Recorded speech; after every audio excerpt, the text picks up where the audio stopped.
My name is Katie and I'm the Managing Director here at the TEFL Institute. So I'm really excited for this webinar and to tell you all about teaching English in Italy with the help of obviously our lovely guest speakers today. So we have Lauren and Una, who have both completed our internship in Italy and loved it so much that they actually continued on their time. So they both stayed for extra long stints, not only just the actual length of the internship program, but they stayed on and they renewed their contract as well. So Lauren was one of my very first teachers actually going over to Italy, and I was very excited to be able to actually go over with the interns in September of 2019. So it was our first time sending in a group of interns over to Italy to teach nationwide, and we had an orientation session in Florence, and that's where I met the lovely Lauren as well. So that was September 2019, and Lauren was working there, I'm right in saying, until August of 2022. I think that's correct. Yeah, that's it exactly. Fabulous. And Lauren's going to tell us a bit more about her time then later. And Una started her TEFL qualification with us in November of 2020, and then she went on our Italy program in September of 2021, and she is still there as well. So it's definitely great to hear that our interns love it so much that they stay on and they make Italy a home. So it's really, really nice. I suppose what I love about Italy in general and about this internship is it's definitely one of the most beautiful countries in the world. It has very diverse landscapes, I suppose, between lakes, volcanoes, and the most beautiful beaches as well. The culture, the hospitality from the locals, it's so parallel to Irish people as well sometimes. The food is just unbelievable. Like, talk about pasta coming out your ears, like pizza, the coffee, everything. And it is quite cheap over there as well for the food, I suppose. Just depends on where you go exactly, but besides the obvious reasons to live in Italy, like our partner schools, they do really care about the development as a teacher. So it's a great launch basically for your TEFL career.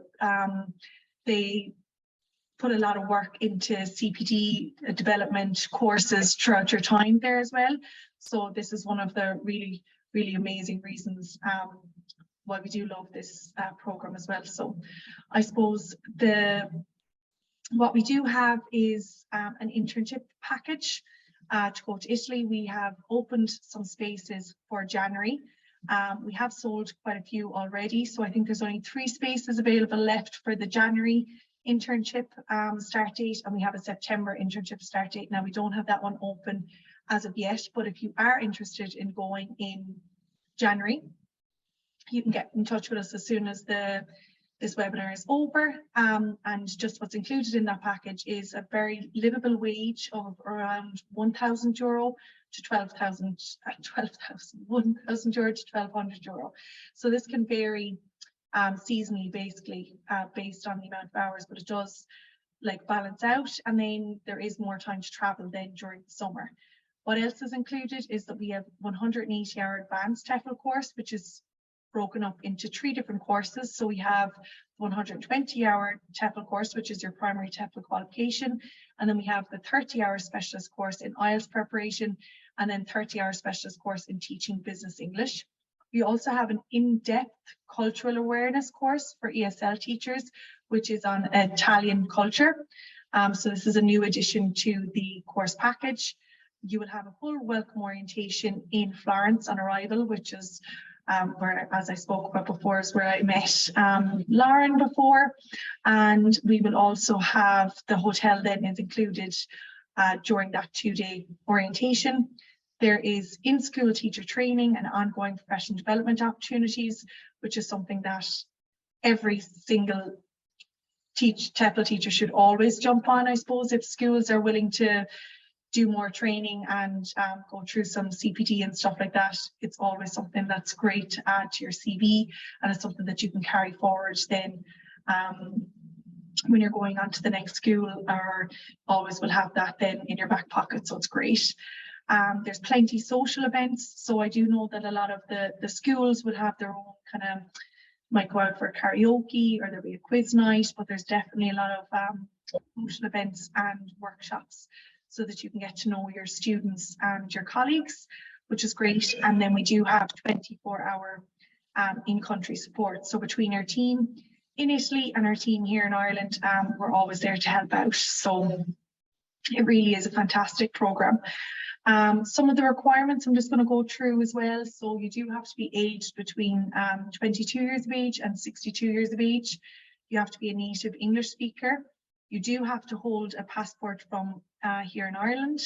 You have to be TEFL qualified. So you don't necessarily have to have all of the 180 hours completed prior to traveling, although it is recommended, but you would definitely have to have the primary qualification of the 120 completed before you head over in January.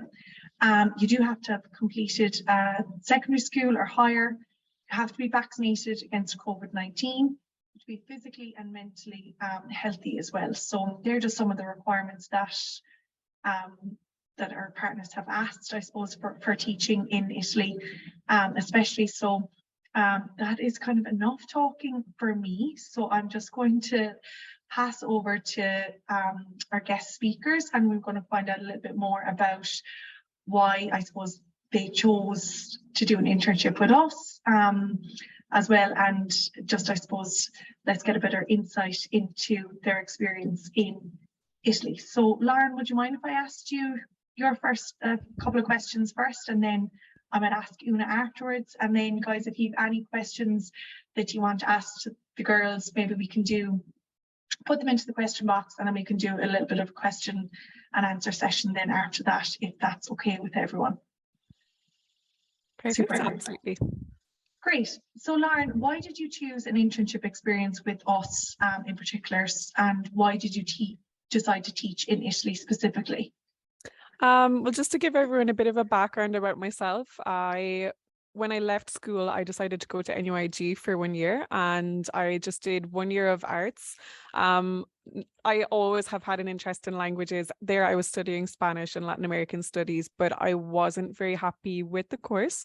So I left. I was working for a couple of years in Ireland, and then I decided that I really, really missed languages and I wanted a job that would allow me to travel. This was definitely the most obvious choice. So I did a lot of independent research, always online, and I found TEFL.ie to be the most responsive company. The girls are very, very available. When you contact them, they are immediately responsive, and they're very, very friendly to work with as well. So before I ever had signed up, they were great at pointing me in the right direction as to which courses to do to suit what I wanted. All throughout the course, they were giving constant support, and afterwards as well. So it was a decision I made myself after a lot of research, and I would completely recommend it, because I've had an incredible experience with TEFL.ie, honestly. That's great. Thanks very much for that, Lauren. It's lovely to hear. I suppose it's great to hear those words on a Wednesday afternoon. That's lovely. And I suppose, like, were you always focused on going to Italy specifically, or were you open to different countries at that time? I was quite open because I had studied Spanish. I would have preferred a country that had a language at least related to that. Obviously English and Spanish are very, very similar. So when I saw the course for Italy, I had been there the year previous to that as an au pair for 2 months.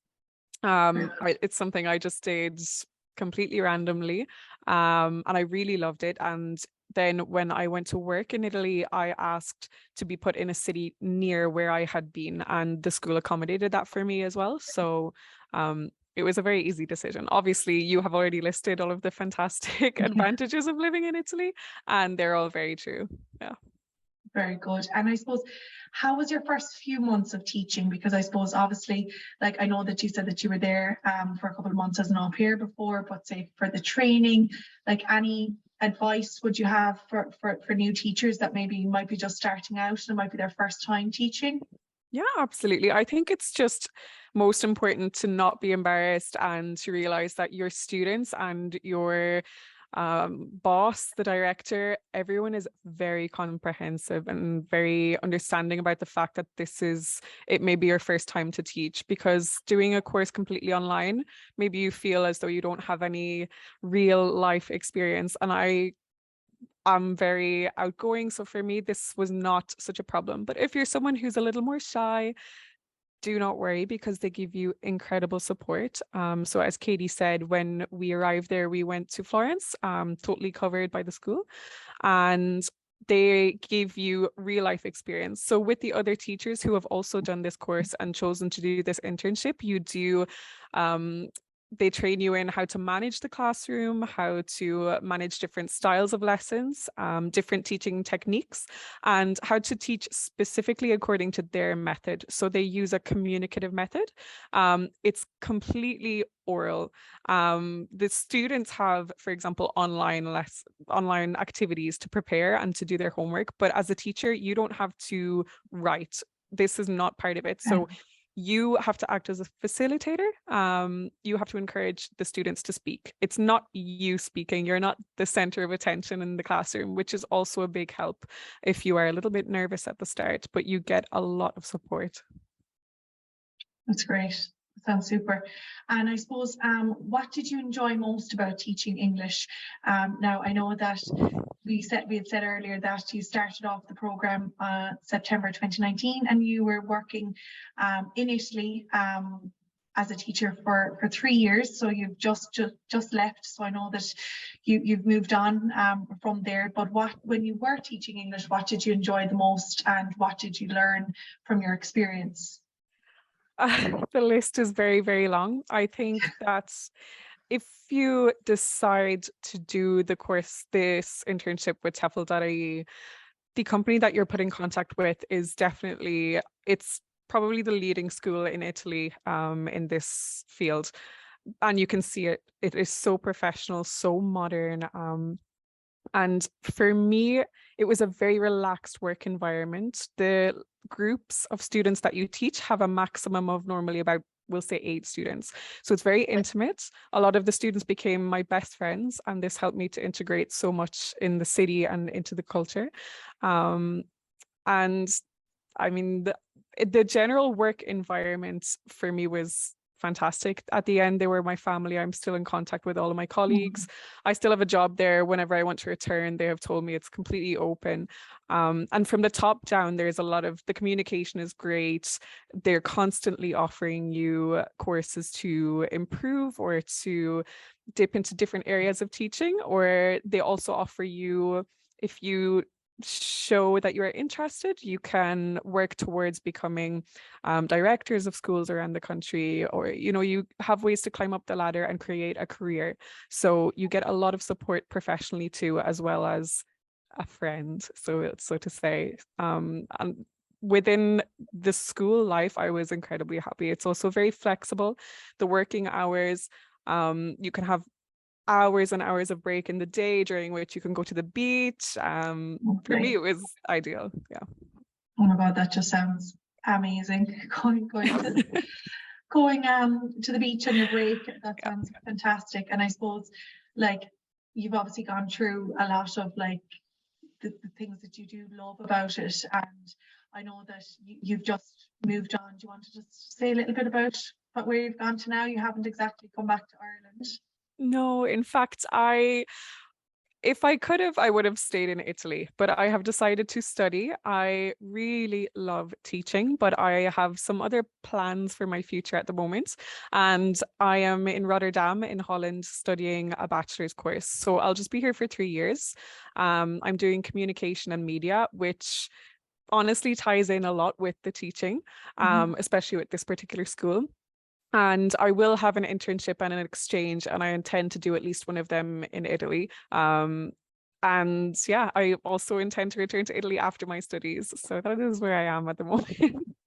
I love it. I was speaking to Lauren before everyone joined in, and I said, do you know, how are you getting on, and like, how are you settling into Holland? And she's like, I'm very homesick. And I was kind of like, homesick for Ireland or homesick for Italy? And she was like, no, Italy is my home now. I was like, oh, she's definitely converted. So yeah, totally.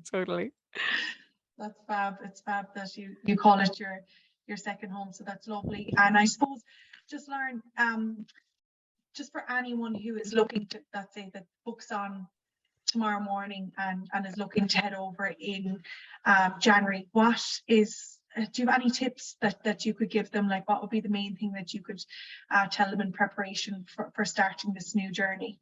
Yeah, okay. I think apart from the course and preparing professionally, because the girls will give you so much help for that. Also, the school, the company will give you a lot of help and support. And even afterwards, I mean, you can all see that I'm still in contact with the TEFL Institute, Yeah. and there's no worries there. But anyone may be more afraid about the idea of leaving home, or if it's your first time to move abroad. It was for me also, and I went completely alone.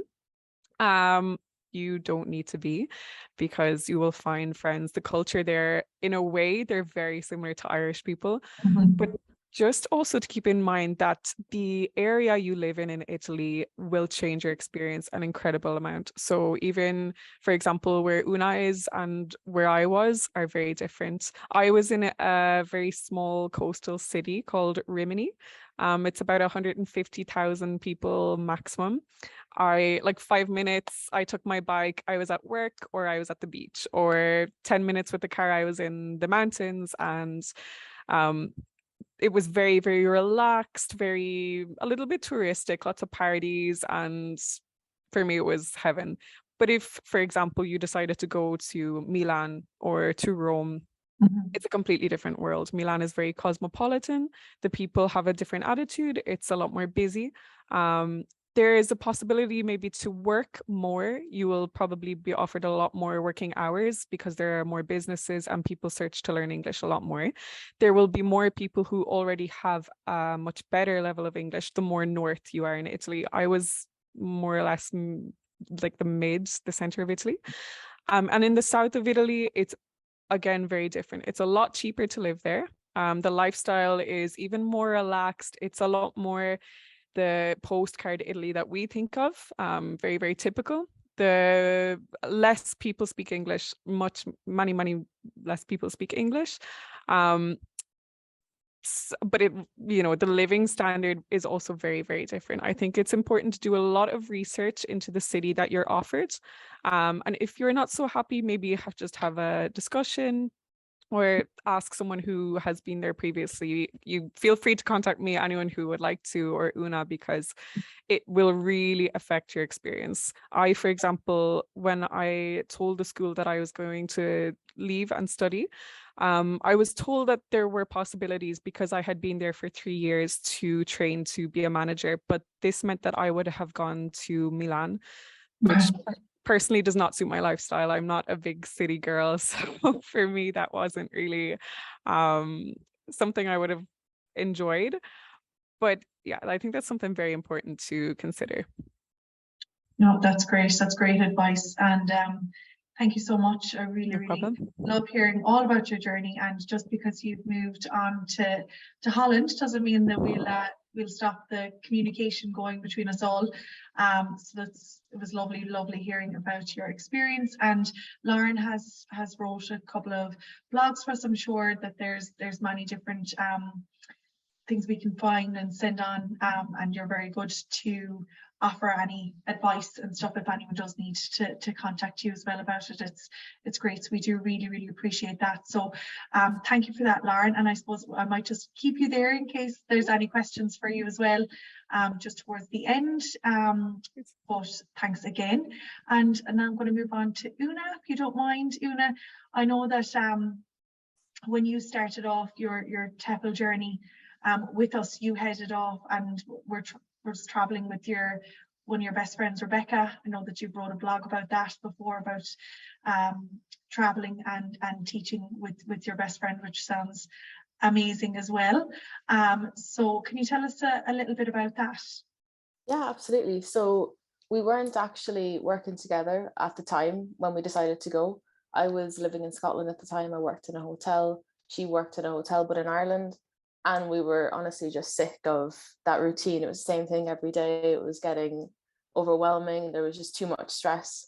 And we really wanted to travel, but we wanted to do something while we traveled. So we said, okay, we'll do a course, we'll study.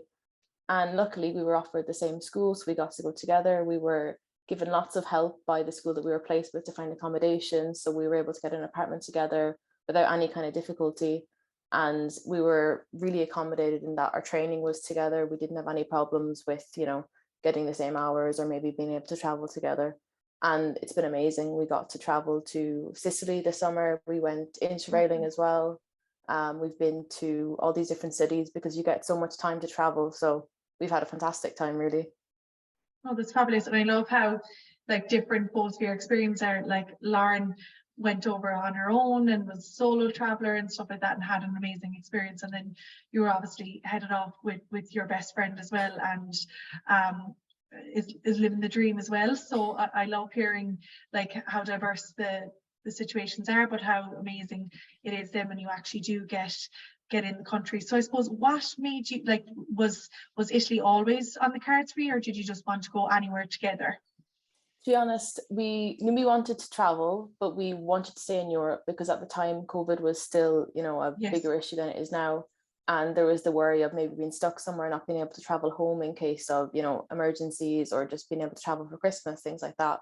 Yeah. So we knew Italy was an option because we thought about France, thought about Spain, but the Italy internship for us was the best because the teaching style suited our personalities a lot more. The hours as well suited the way we work a lot more. It wasn't as intense. So for us, Italy was good. Becca hadn't been before. I Okay. visited on a family holiday, so I was like, oh, they have nice food.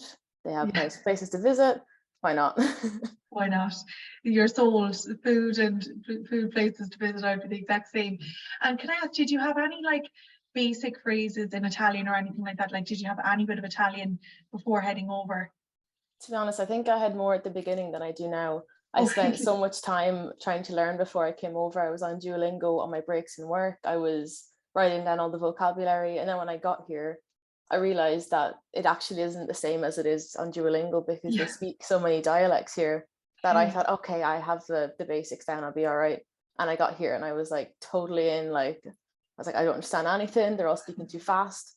But I really picked it up quite quickly because you tend to pick out phrases in each region. They have different phrases for different things, but Okay. I'm not very good. I don't speak very well, but I'm able to maybe hold a conversation. I can order food and order drinks, which for me is all I need. So Yeah. I'm surviving. Very good. Very good. And I suppose, how was your first few months of teaching? It was interesting, honestly, because when we came, COVID was still a big issue. So we still had the masks in school, we Yeah. had visors. I remember the desks for the consultants, the people who work on the business side of things, had like plexiglass. So it was really hard to have, you know, natural conversations with Of people. course. But now that's all gone. We have, you know, we can have the mask off. It's a lot more personal. But I honestly thought it would be a lot more difficult, a lot more challenging than it was. It took a few weeks, and I found that it was actually not so intimidating because you think, oh, people are going to be looking at me when I'm teaching. Maybe they're going to judge me. Maybe I won't know the answer to something, and I'll, you know, make a mistake. But the students are there to learn. They're not there to look at you. So I found that I settled into it a lot quicker than I thought I would, really. Good for you. And would you have any advice for new teachers that are starting off teaching in Italy? Definitely. Like what Lauren said about choosing where you go, putting a lot of research into that, making sure that where you choose to go suits your lifestyle, suits what you want to do. I'm very lucky. I live near Venice, so I can go to the beach in 40 minutes, or I can go to the mountains, or I can go to Venice. And it's all very well connected by train. So it suits me very well. I don't drive, so I've got a bike and a good public transport system, which suits me down to the ground. Also, I think a lot of it is mostly if you have a codice fiscale in Italy, which is important for documents for getting an apartment, also for being paid, you have to have this document. I was really lucky. One of the administrators, I think, at my school, he took me and my friend to the commune, which is where you go to get all your documents in Italy. He waited with us in a line for like 2 hours. He did all the talking for us. He got us like sorted out. If you have this, you're good to go, really. Perfect. And we definitely have a lot of information on that as well to be able to support that going forward. Jess obviously was teaching in the same place as yourself in Treviso, so she knows a lot about that as well. So if there was anyone that needed help, they can get in touch with us. But I have to say, when you I have to ask, when you said that you live very close to Venice, how many gondola rides have you gone on? I've actually never been on the gondola. Stop it. Yeah, I'm saving it for like, because I don't want to do it once and then not, maybe Okay. cherish it. I want it to be for a special occasion because they can be a Okay. bit expensive. So Yes. I'm they waiting can. for a reason to do it. And then I don't know, if something special happens, then it will be worth it. Yes, oh no, I like that. I was literally a bit shocked there when you said you hadn't been on it yet. I think it's because we only literally just arrived and I jumped at the first one I could get, and we were absolutely ripped off. I don't know how much. I think it nearly cost us €100. But it was like that now. We were straight off the train, and I was like, I can't like I want to go on one, and yeah, could have just waited and maybe walked another few hundred meters, and I'm sure it would have been half the price. But you have to do it if you're only going to be there for a couple of. We were only there for 2 days, I think, so had to do it then. Oh, you have to, yeah. When in Rome and all that. Exactly. So what do you enjoy most about teaching English? For me, I really like languages. I studied Irish and English when I was in university, so I've always been interested in languages and how we speak them and how we can teach them as well. I love that we have such a range of students. We've got people who are just learning English for the first time and people who are looking to brush up on things for exams or practice conversation for the workplace, things like that. So there's a huge difference in things you can teach every day. And I like the variety because I can get bored very quickly. So it keeps me on my toes. Very good. That's super. And I know that you're still obviously teaching in Italy. So would you mind telling us a bit about what your typical day does look like? I know it might vary depending on your hours, but just what would a typical day be for you? Yeah, absolutely. So usually I work in the evenings most days because that's when most people are free after work. They want to learn English, but it changes a lot. So some days I have the evening off. I can maybe relax, go for dinner, head down to the beach or something. Today, actually, I went to a pumpkin farm because I had the morning off. And tonight we're all dressing up in costume and work. So I've got that to figure out before I go in later on. But usually I wake up, I can go for a walk because where I live, there's a park. It's really nice. At the moment, all the leaves are changing colors, so it's really pretty. And usually go for a coffee. If other people aren't working, we usually meet for lunch and we have a little chat together about like what's going on. And then usually we all come into work in the evening at the same time because that's when most people want to do their lessons. But we'd often finish around 9 p.m. And in Ireland, this would be really late to finish. But here, nightlife really doesn't start until maybe 8 o'clock, 9 o'clock, 10 o'clock. So we can finish work at 9 and I'll go for a pizza afterwards because really people are only sitting down to have dinner at 9 p.m. in Italy. So for us, it's like walk out of work, go straight to pizzeria and have a few drinks is perfect. Oh my God. I know when you say 9 o'clock there, I'm like, that is literally my bedtime. I'd be tucking away and you'd be only heading out into the town. So it is completely different. Even when we were, like, as I said, I visited Italy a good few times, and that was an adjustment, I suppose. You'd usually be like 6 o'clock dinner or whatever, and you'd be walking down, the whole restaurants were like practically empty. I'd be like, it's so different to the way we work here in Ireland. But I suppose just the final question there from me, and then we can go into the question box. So if anyone does have any questions, please put them in there. So what do you love most about living in Italy? And if, I suppose, with what other tips other than, I suppose, the location research and stuff like that would you give to someone who's looking to go in January? One of the things I love most about here is that, like Lauren said, the staff, they're really like your family. We get on so well because it's a very small team and everybody works together because it's a joint effort. You don't have one class and that's you for the entire year. The students will be shared around, so you all know each other. And the students as well, they're really friendly. I get on really well with lots of them. We often have drinks together. We go for dinners together.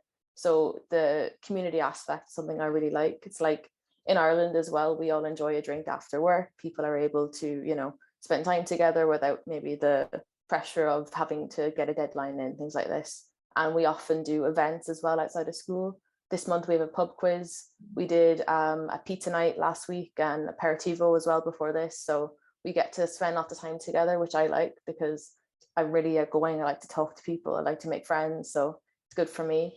And tips, I would honestly say, like, don't put yourself in the center. If you're nervous about teaching, it's like they really don't care. They are there to learn. And if you're nervous, they don't even pick up on it. I've often gone into classes and I'm like, oh, I don't really know what I'm going to do. I'm really nervous about this. And 5 minutes into it, you forget about it immediately, because it's just conversation, it's just talking with people, which is great. Very good. No, that's fantastic. I love hearing about all your work events and stuff like that. It's lovely that you get to do that outside of work and then come in and all, you know, be together and stuff and socialize. It's fabulous. There's just a couple of questions gone into the question box there, and I suppose if you both wouldn't mind answering it, we could maybe start off with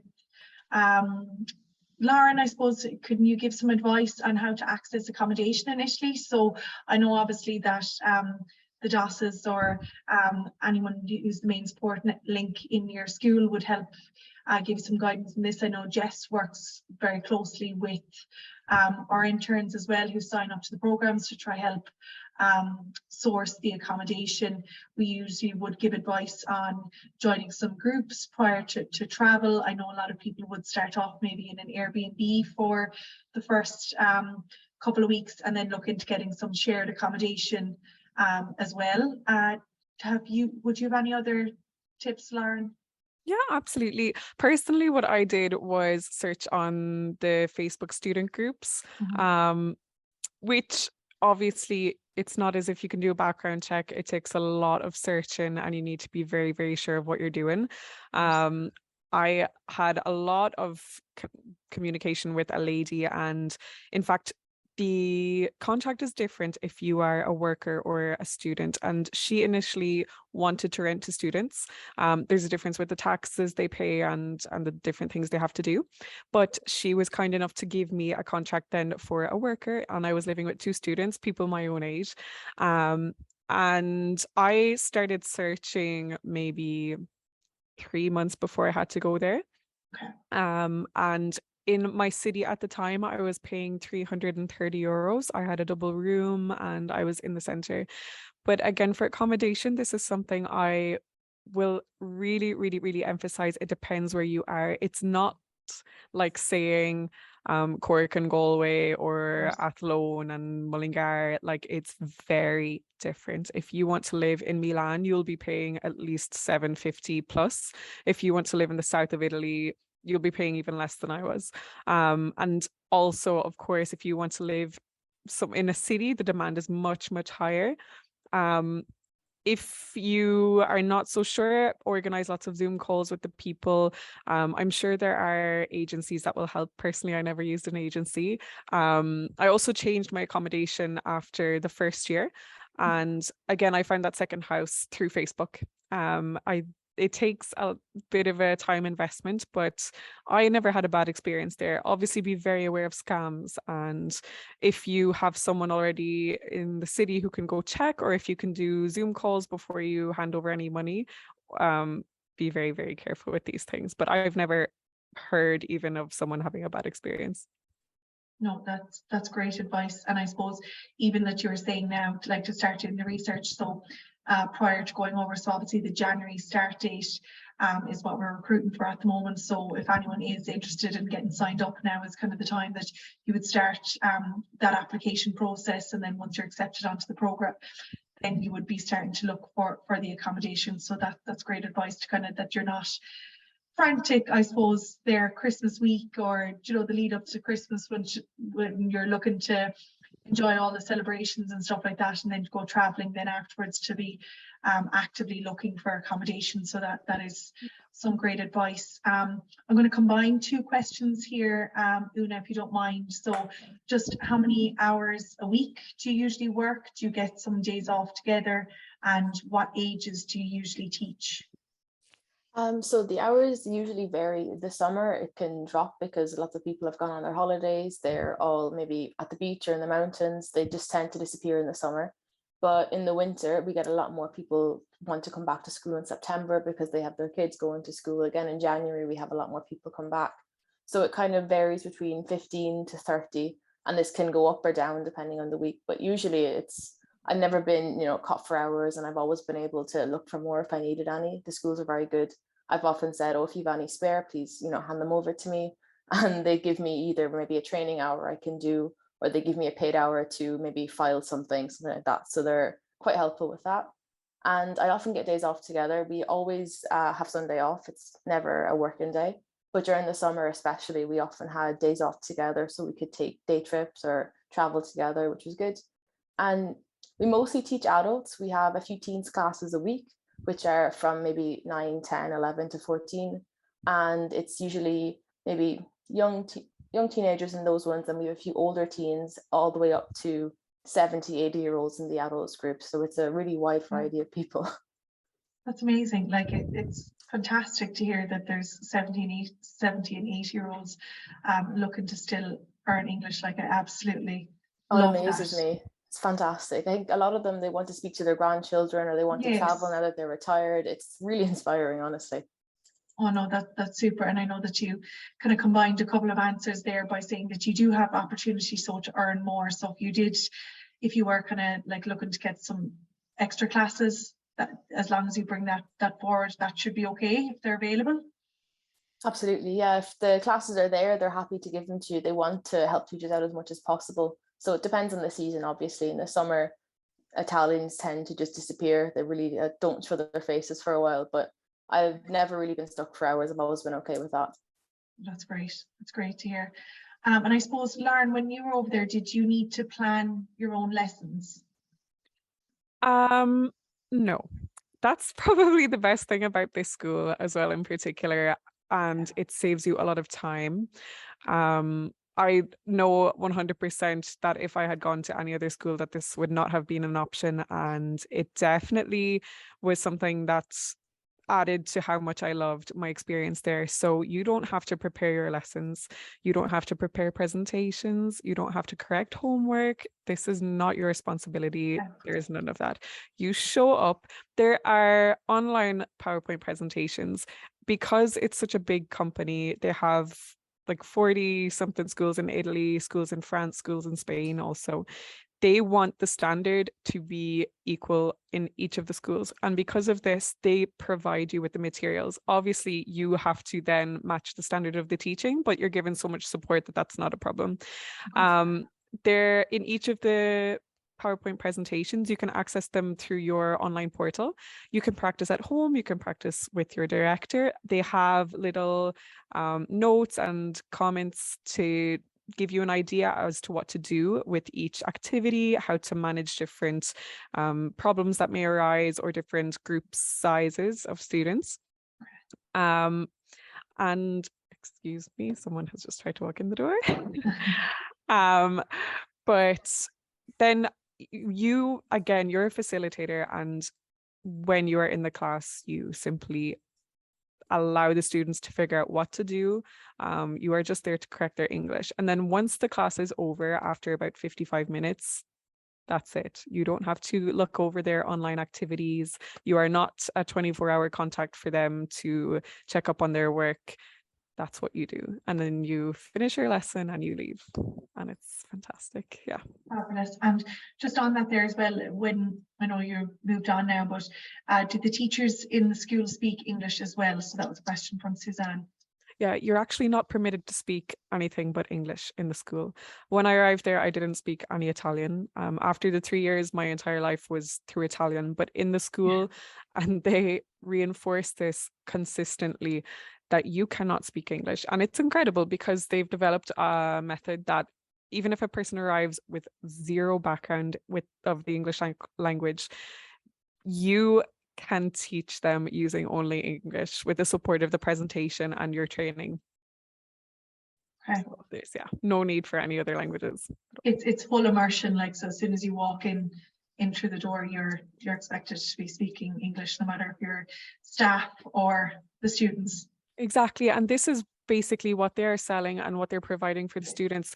They want you to feel as though you are entering an Anglo-Saxon country. So you walk in the door, the radio is in English, all of the posters are in English, people speak to you only in English, and all of the events, everything 100%. So this is why people come to this school in particular, and it's fantastic. It's a really unique experience.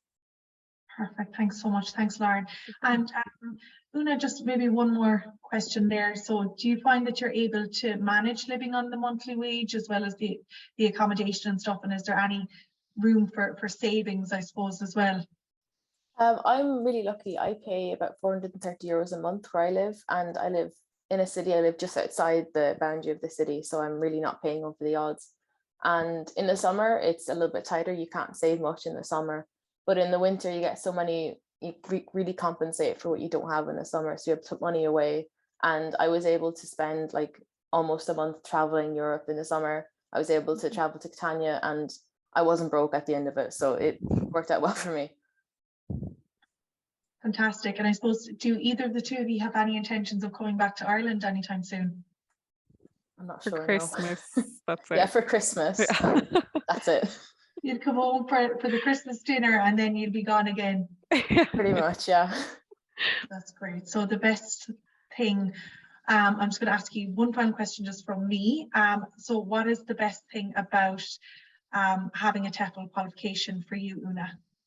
Honestly, it's confidence, because you know that you've done the work, you've put in the hours to have it, and if you needed to, you can use this qualification around the world. It works everywhere. It's not limited to Ireland or Europe. You know, if you have a TEFL qualification, you're able to take it with you wherever you go. It doesn't expire.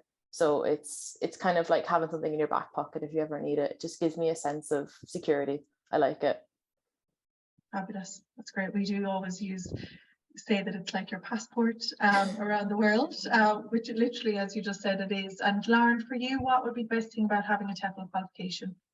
I actually completely the same as Una, because you are incredibly employable, and you don't realize this until you get into the game, how much English is searched, like really everywhere. And even while I was teaching, I was constantly receiving from other schools offers of employment. And this is also something else to keep in mind for anyone who does do this course. Although this is a TEFL course, and this provides you with the I suppose the skills to work in a private school, for example, in Italy. I was also offered a job in an international school. So if anyone is not familiar with that, it is a private school, basically. People pay literally thousands and thousands of euro for their kids to go to school totally through English, and it uses a very different method. And they also aim to do the international baccalaureate instead of the normal, for example, the leaving cert. And they're all over the world. So if you get into these schools, that as a teacher, that tends to be the one of the best options you can get. It's a very, very high level. I turned it down because I knew that I was happy where I was, and I knew that I was moving to Holland. So I didn't bother continuing with that. But just to get into one of those schools, you would typically need a bachelor's degree also. I do not have a bachelor's degree, but because of the background, because of the level of professionalism that you're given through this TEFL course, I did the interview, and the lady was so happy with my experience that she actually offered me a job in this school. So don't think that it's, just limited to what you're being offered right now. It opens a lot of doors. It's incredible. That's fabulous. So I suppose even just by starting off, as we do call it, like an internship, I know that you both moved on from the internships and got more contracts with the school, which is amazing. There's so much more opportunities then even after that. So if you don't want to sign on for a second contract, or even if you do it for the year or whichever, there's so many more opportunities just from being with those schools as well that you get offered, which is fantastic. But no, I really, really do appreciate you both joining today. I can't believe I love the fact that I'm speaking to one of our past interns over in Holland and the other in Treviso in Italy, while I'm frozen here in Ireland, thinking about how you're getting on and everything like that. But really, really appreciate it. Love hearing from our past interns. It's one of my favorite things about the job, is to actually live through all of your experiences and just to know exactly what opportunities it can open for you. So thank you both so much for joining. You were so good, and as we said, that we definitely do have some blogs that you've both written so that we can send that on.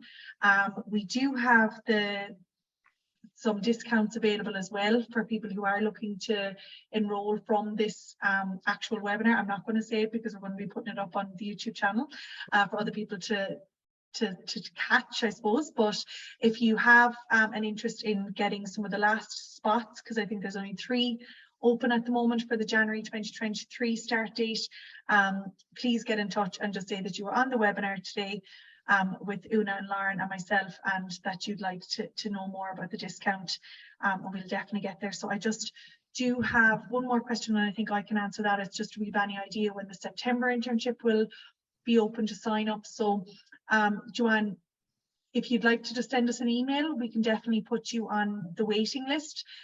What we do is we recruit for one intake first.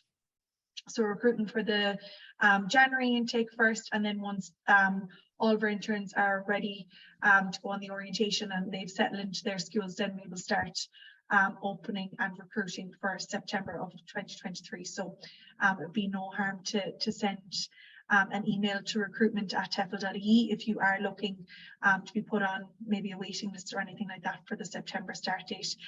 But for those of you who are looking to go in January, as I said, get in touch, and thank you so much. Really appreciate everyone joining today at lunchtime. And as I said, this will be recorded and we put up on our YouTube channel. So thanks again, guys. You're super. It's a pleasure. Thank you very much. Thanks very much. Thank Thanks for you. having us.